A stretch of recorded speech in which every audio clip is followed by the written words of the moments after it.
It's definitely a physical and mental addiction because no matter what level you're at, it's a challenge. From a beginner to a water starter to doing a forward loop.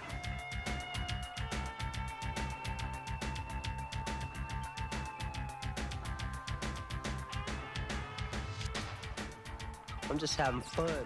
We're just out partying on the water.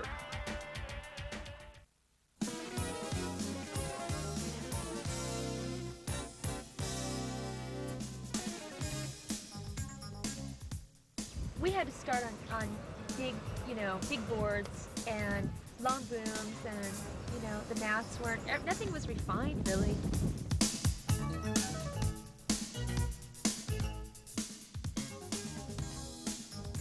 People can advance so much faster now. It's unbelievable. Back then, we only had one board, one sail. No harness had been invented yet.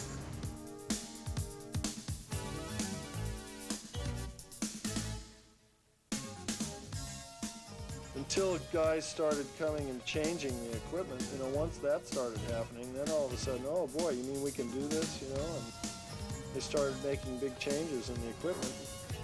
And the balance improved, and the weight went down, and the handling got better.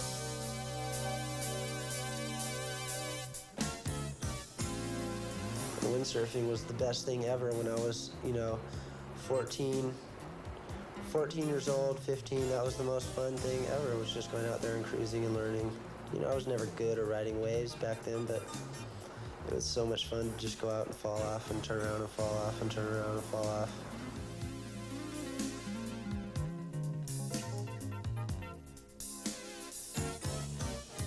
But if you want to advance really quick, I think the best way to do is to go to somebody and ask them how to do. The people that really know how to windsurf can teach them really quick. I think everyone could use lessons from the beginning all the way up to the advanced. If you compare it to skiing, even the best skiers are taking ski lessons. But up until now, there hasn't really been instruction available at the upper level.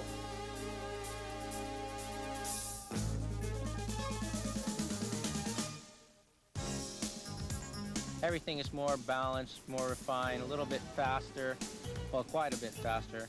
And it's everything from jibing to straight line speed is a lot easier nowadays.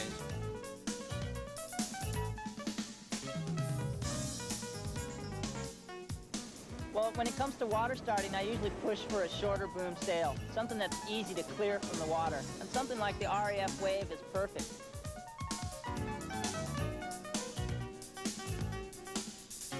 I remember Peggy teaching me how to water start, and Fred, reading Fred's article on water starts. And it took me a long time because things didn't happen so quick. You could take 2-3 weeks to learn how to water start. If you break the advanced jibe down into just a few basic elements, it's a lot easier to tackle rather than if you try and think of it as a whole. So starting off with good speed, as you go into the turn, you want to keep your weight forward. That means bending your knees, bending at the waist, keeping the arms straight, keeping the boom away from your chest. Whenever you pull it back, it chokes the rig, so you want to keep it forward.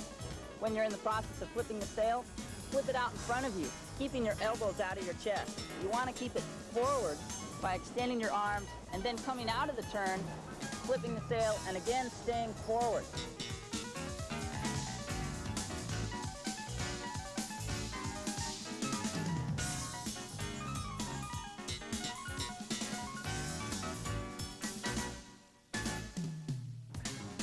Made you think all the time. It was totally evolutionary. There was no rules like there were in sailing, so you didn't have any restrictions about what the thing could look like or how it could be. You just could make it however you thought it should be the best. And nobody was saying, "Oh, you can't do that." They were just saying, "Yeah, do it more."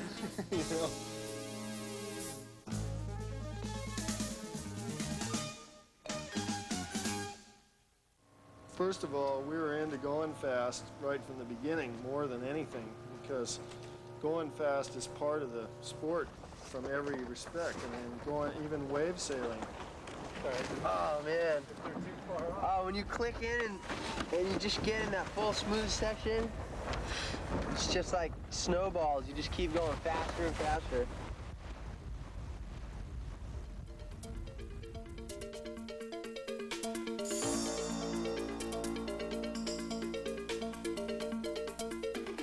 To be a speed sailor, you need commitment. Commitment to pushing the limits of control, of power as far as the sail goes.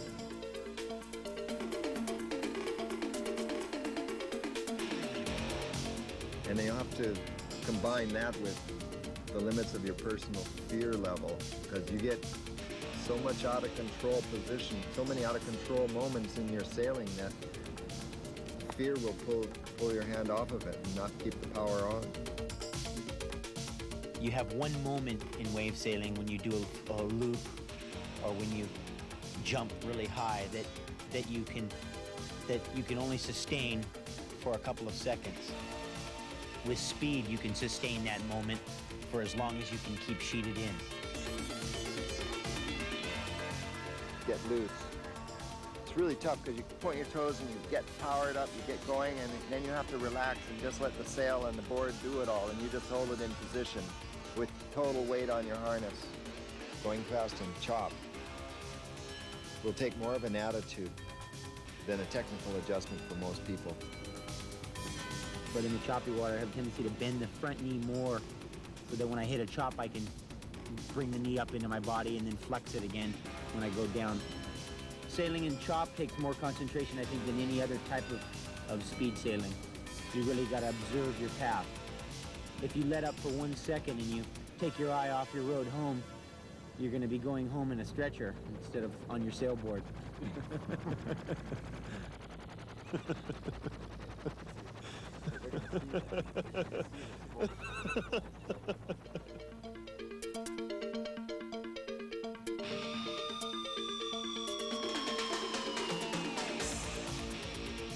For me, sometimes it's almost more competitive when we're training together than it is when we're on the speed course, because when we're on the speed course, we work more as a unit.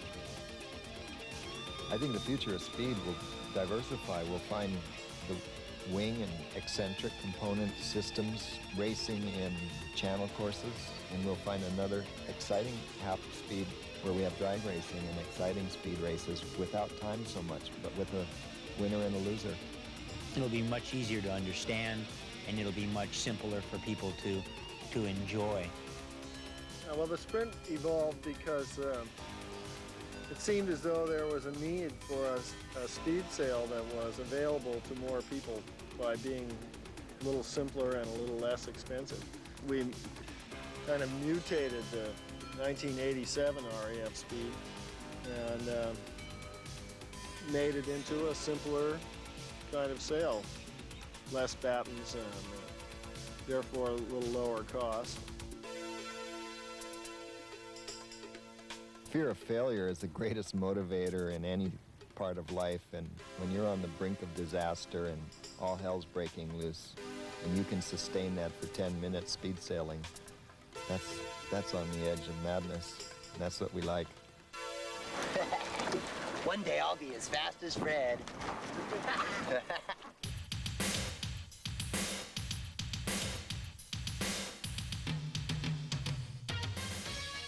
Yeah, the RAF Slalom is an RAF slalom racing sail. Pure and simple, highly developed, spent a couple of years developing it, and real easy handling, moderate boom length, not as long as the World Cup racing sails. So it has a good all-round performance characteristic. It works well overpowered. It was designed in strong winds for being powered up and for snappy jibing.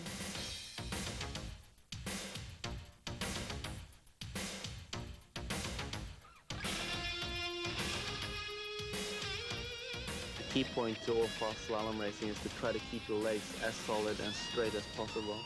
So you have all the power from the sail going straight into your board.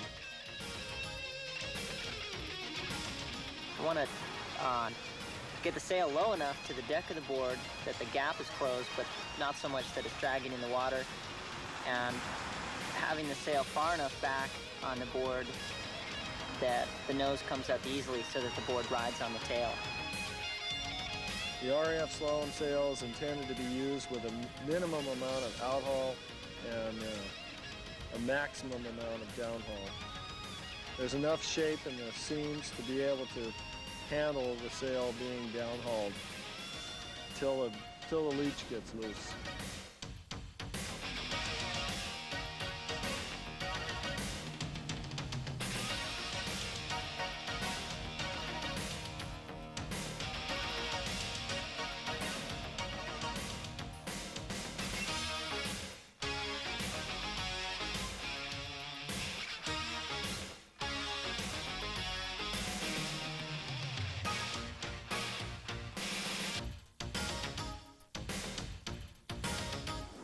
I advocate slalom sails for more flat water sailing because the wave sail, it's more of a high aspect sail. It doesn't work on flat water. You need the lower end and the quick acceleration and the speed. And I found that with good equipment, it makes it easier to go fast. It's more comfortable to go fast.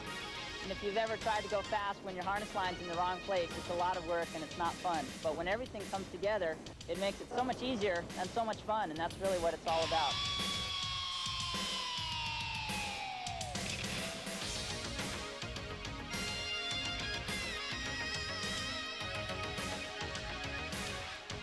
My experience with the RAF and the cambered sails has been pretty detailed over the past few years, and I've just shifted my interest more towards the RAF because it's an easier handling sail to jibe. It's really quick and responsive.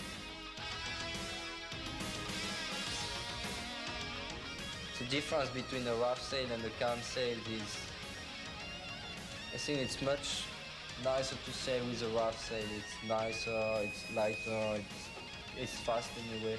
But in a race, especially in course racing on the big size, you need to have cams.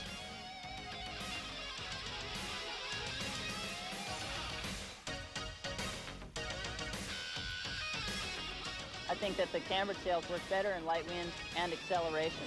I've preferred the cambered sails for years, and now I've gone into the RAF because they're quicker on the turn and they're easier to handle in the jibe.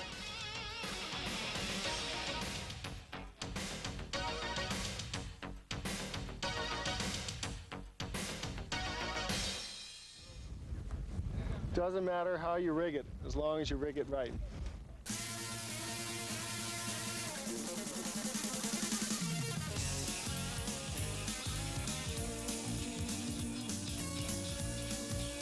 Let's say you're sailing alone, then it's more a thing of freedom. It's a different... Windsurfing is one thing, but it becomes another thing. It's like climbing a mountain. It's you, and it's your equipment, and it's the nature. All the time you work yourself. You're always trying on new things, and you're thinking, if I do this, what will happen? And you try always different daggerboard positions. With a raceboard, it's a lot of tuning you have to do. You have to find out the right mast position, the right fin position, daggerboard position. Basically, what I'm using on upwind sailing is I'm using the back foot purely for pointing, where I have all my power on my back foot, straight through my body, all the way down to my toes. And the front foot, I'm lifting my toes up, just to be able to keep the board on the rail, just like I want it. I have the daggerboard really back. And for lightweight people, I think it's really important to move the daggerboard back and try to go fast, not so much straight upwind, but to get some more speed, a little bit more downwind. What you're looking for is a sail that can reach its maximum speed without having to be fully overpowered. K-film is a lot more stable material than the warp-oriented Mylar has ever been. And it's allowed us to put the draft really where we want it. It's still possible for the sail to move around where you want it to move around, but then it stops. It doesn't go any further. So it feels more solid where the old sails were moving a little bit more.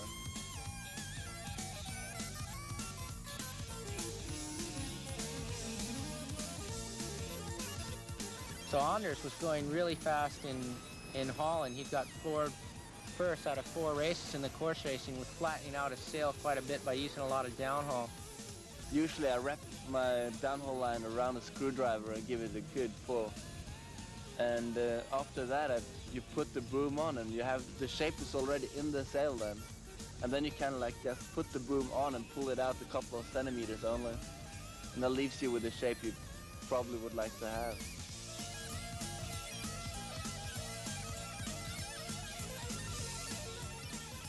Just on the beach, you don't see maybe the difference, but when you're sailing, you see a lot of difference.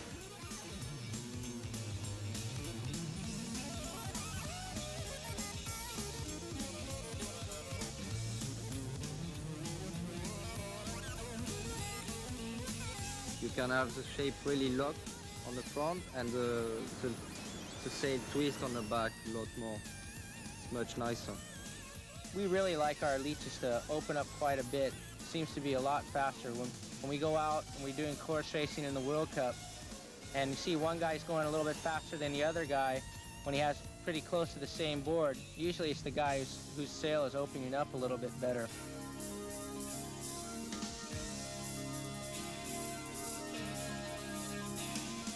Change positions, rig your sail a little bit different, rig your board a little bit different so you get everything to work perfect, together in harmony.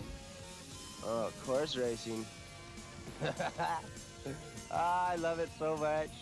It's so much fun, right? It's so much fun getting worked by chicks on a course board. That's a lot of fun, seeing girls just rip by you. That's fun. It's fun getting seasick. It's fun waiting for starts and stuff. I don't know, man. I'm not into that. That's not fun. I want to just go ride some killer surf.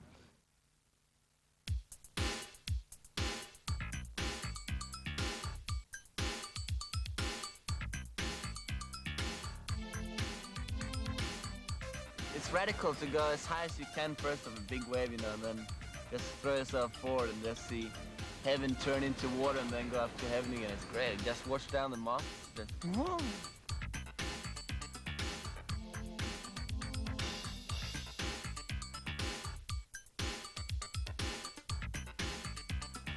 Yeah, well, Rush is just an animal, as you could say. You know, in big surf and little surf, just goes for anything. It doesn't matter what size it is. Yeah, it's just like surfing. Gotta get the flow. Gotta lay it in and crank, bro. You don't just drift around on that thing. When your knees are bent at the bottom of the turn, you can project yourself at the top by straightening out as you go up the face. Yes, there you go.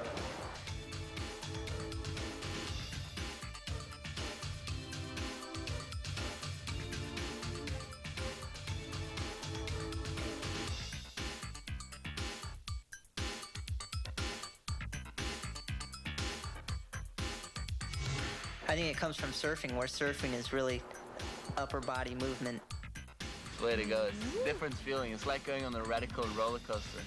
You sheet in and get it just right. All of a sudden you accelerate so fast on waves, and you know, you can express whatever you want to do on the wave, you know, your own way. I think Mark's style is real different as compared to other sailors. I think the main difference is that his upper body contorts a lot more than other sailors. He's really twisting and loading up his upper body and then releasing the energy through his feet and hands into the sail.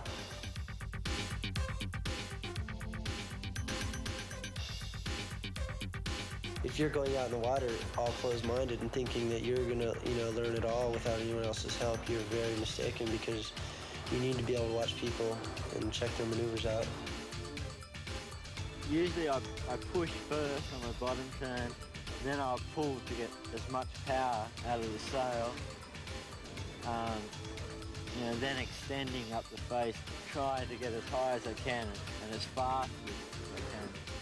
You don't want to push too hard because there's not much water up there. Usually you'll spin out.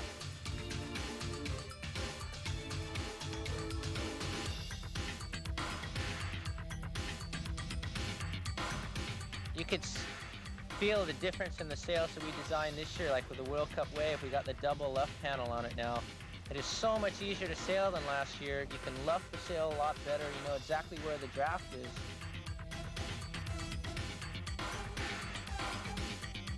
I prefer the smoother power that the Combat offers. Because of the longer boom, it provides a smoother, stabler power, where the RAF tends to be more on-off power.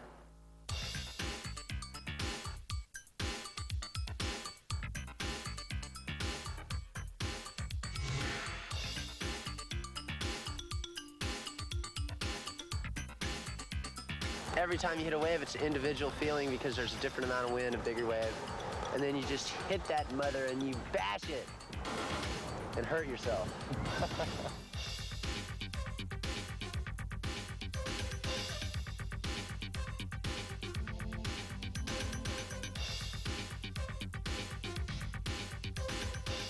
You're up there a long time and all of a sudden you got a lot of time to cruise around and take your hands off and pick your nose or, you know.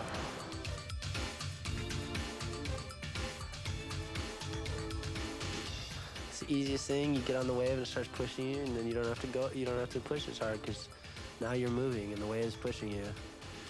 You know, and you can just sail along in your wave and do whatever you want, wherever you want. It's fun.